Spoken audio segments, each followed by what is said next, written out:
V deň sviatku Troch kráľov 6. januára sa vo farskom kostole svätého Klementa konal pod organizačnou taktovkou kultúrneho strediska a správcu farnosti veľadôstojného pána Jozefa Černáka trojkráľový koncert. Divákov privítala podujatí moderátorsky sprevádzala Simona Mesárošová. V prvej časti koncertu sa predstavili domáci umelci, ženský spevácky zbor Kantika a Tinkl Quintet. Speváčky sa v niekoľkých vstupoch prezentovali bohatým repertoárom vianočných a sakrálnych piesní.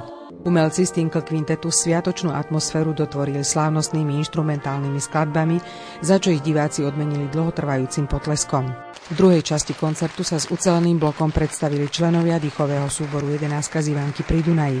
Pre močenských divákov si pripravili spievanú vianočnú omšu, ktorú skomponoval ivánsky organista asi pred polstoročím. Mohlo by to byť aj častejšie. Nie, dobre, bolo vynikajúce, naozaj. Mne sa páčilo, ako hrali hudobníci. Vynikajúci. Rok čo rok lepší a lepší. To bolo tak obohacujúce veľmi. No aj tú aleluju, ktorá krásnym spôsobom na záver to zaspievali. A bolo tam viacej takých teraz vianočných kolied aj. No, ohromne to bolo teda pekné.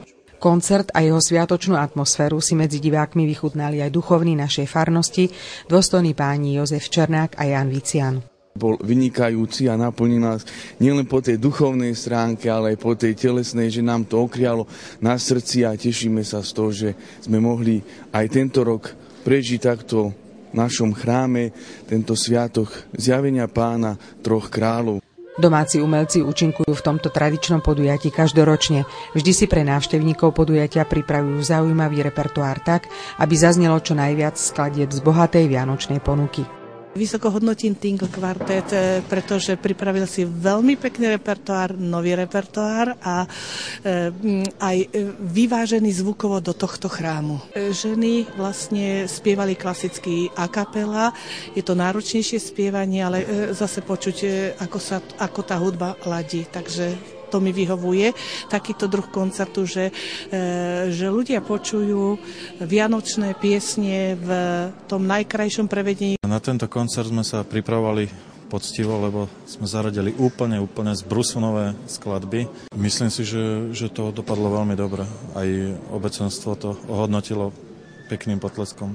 Nováčikom bol na koncerte dýchový súbor 11 z Ivánky, ktorý u nás v chrámových priestoroch zatiaľ nevystupoval a vlastnou úpravou sakrálnych vianočných piesní prispel k pestrosti trojkráľového koncertu. Bolo to veľmi príjemné, veľmi sa mi páčilo, že sa tu striedali žánre, striedal sa tu nástroj obsadenia, krásny zbor, vynikajúco hrali chlapci s kvintetom, tiež iný druh hudby a zase my sa snažili sme zase ešte niečo iné, obohacujúcejšie, čiže samozrejme také niečo svojské, naše úpravy, aj naše skladby sme sa snažili priniesť. Dúfam, že to pre všetkých bolo zaujímavé. Stráviť sviatočné nedeľné popoludnie s hudbou sa rozhodlo niekoľko desiatok návštevníkov z našej obce i okolia.